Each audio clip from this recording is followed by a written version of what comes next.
Ivan Toney is the subject of quite a lot of gossip. You know him, and you might have a vested interest in what he does next.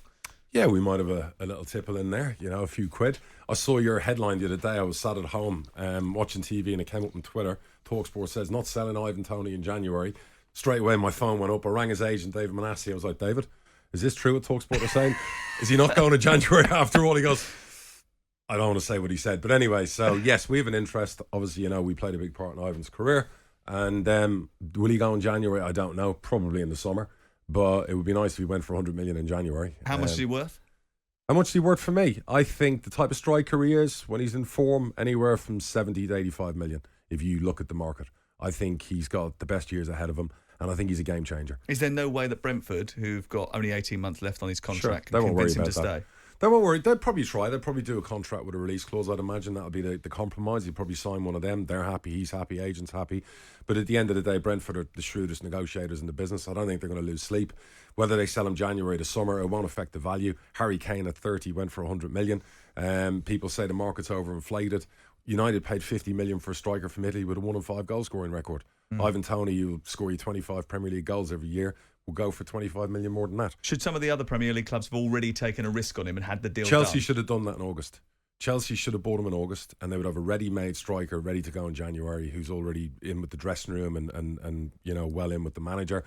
It's made no difference to them, so they could have done it. They had the money. They should have bought him in August. Arsenal, instead of Havertz, should have bought him in August. Because again, Havertz isn't going to make a difference to them winning the title. Ivan Toney guarantees them the title and maybe a down year for Man City. He will guarantee one of those two clubs a title in the next 2 years. Why wouldn't Chelsea have pushed the button on a deal like that? Why would Arsenal not have gone early and just taken the 5 months? I don't know. I mean, obviously, what someone's worth is what someone's prepared to pay and what the market dictates. And of course, scarcity sells. And in this position that we currently see Ivan Toney occupying, which is he's getting better and better the less he plays, like everyone else, when people aren't playing, they get better, their currency goes up. He's a very good player. Not many people expected him to step up so seamlessly into the Premier League. Well, I did. I watched, again, I watched the observations about him coming out of the Championship going, he's unorthodox. How's he going to... No, he's effective. He's an effective, good centre forward that actually understands football. He's got a football brain and he's got ability. So when he went into the Premier League, I wasn't surprised that he did what he did. I was surprised at the lazy characterisation of him when he went up there. So I'm not surprised he's achieving. Now, there is a thought process that the challenge with Ivan is some of the things that have come out of his mouth recently he needed to keep quiet about. He didn't need to do podcasts where he started talking about some of the things that he wasn't owning, and people will look at his character and say, okay, you put yourself in this position. Brentford are the victims of the decisions that you've made, and all of a sudden you're the victim of it. He's gone quiet since then. And I think that was wise, and I think that he's been told to go quiet, and I think if his agents have got anything useful to do, they'll be doing that because they know they can trouser a decent amount of money if he moves. Yeah. The point is that I think Ivan, like Darragh, I don't think he guarantees everyone a title, but what I think he does is he gives everybody a chance. If Arsenal signed him in January, did he win the title?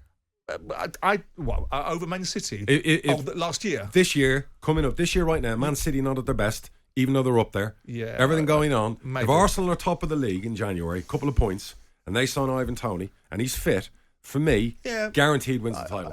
Guaranteed. Listen, we're in the world of hypothesis. Sure. I think that he's a very good signing for any of the top 6 clubs. If I was Tottenham Hotspur, I'd be looking at Ivan Toney and seeing if I could push that envelope.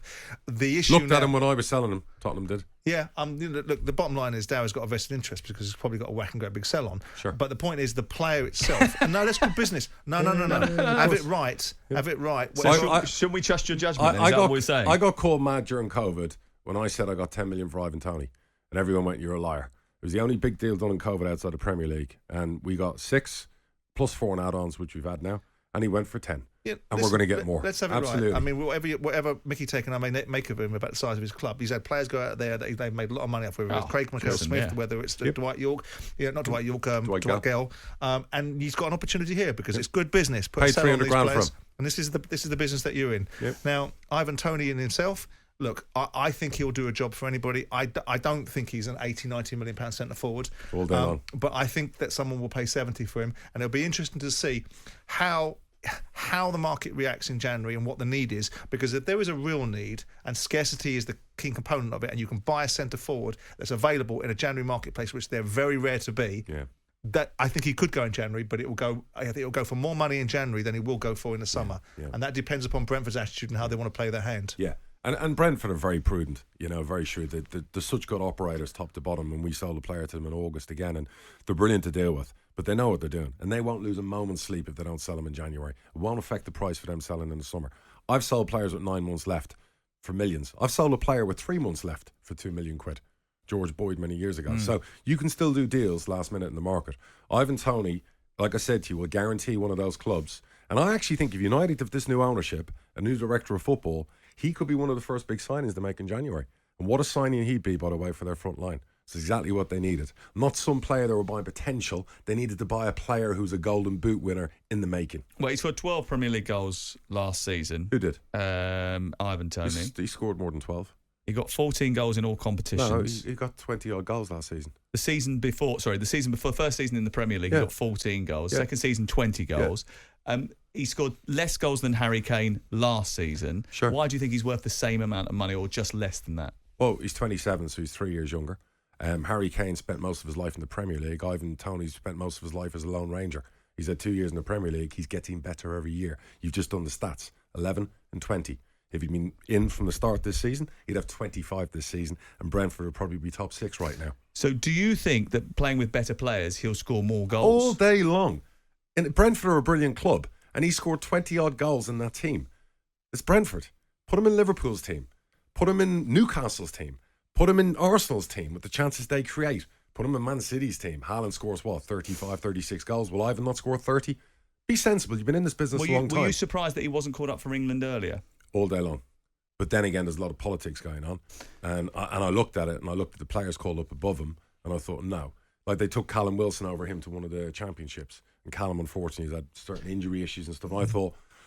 So bearing in mind what he's just said... Well, I think there was a difficulty with the FA charging him for the betting offences. That came out. So bearing in mind what Darragh's just said and how well he knows him, why wouldn't he be worth 80, 90 million pounds and only 60, 70? But that's taking Darragh's opinion at face value. Sure. And Darragh's opinion is based upon seeing him as a player that played at Peterborough and watching him evolve and seeing the potential. And, of course, having vested interest in the conversation. From my point of view, I think we're in the same space, just degrees. I think he's a top-class centre-forward. I think the market is overheated right now, and you might be able to get some somewhere near the prices that Darragh's suggesting. I think with the expectations of the agents, with the expectations of the salaries that this boy is now going to want to get from what he's on at Brentford to where he thinks he's going to go to on a very important contract for him at 27 years of age, I think he'll go for 70 million quid. That's what I think. And I also think you're forgetting the fact is he's not a pacey striker. He's a target man type striker. He's a centre forward. He's a centre forward that can play longer in his life. Players burn out quickly with pace. Players with that kind of physicality play longer careers. And he's got a brain. brain. He'll go on to these 32, 34, and well. technically unbelievable. Jim White and Simon Jordan. Monday to Friday mornings from 10 on AM, on DAB, via the talkSPORT app and on your smart speaker. talkSPORT.